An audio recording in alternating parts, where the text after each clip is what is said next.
সুপ্রিয় দর্শক শ্রোতা, আসসালামু আলাইকুম। আজকে আপনাদেরকে এমন একটি ভিডিও দেখাবো যেটি দেখলে পরে অবশ্যই আপনারা সেই 90 দশকের কথা মনে পড়ে যাবে।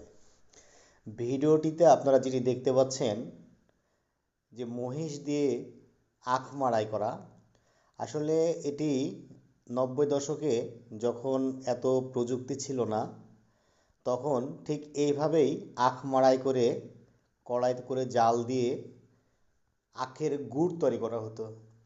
ঠিক একই পদ্ধতি দেখুন আজকে আপনাদের মাঝে তুলে ধরেছি। এই দৃশ্যটি আসলেও অসাধারণ একটি দৃশ্য, আমার খুব ভালো লেগেছে যে এই একবিংশ শতাব্দীতে এসেও এইভাবে আখ মাড়াই পদ্ধতি, একদম প্রাচীন পদ্ধতিতে এইভাবে কোনো হাতের স্পর্শে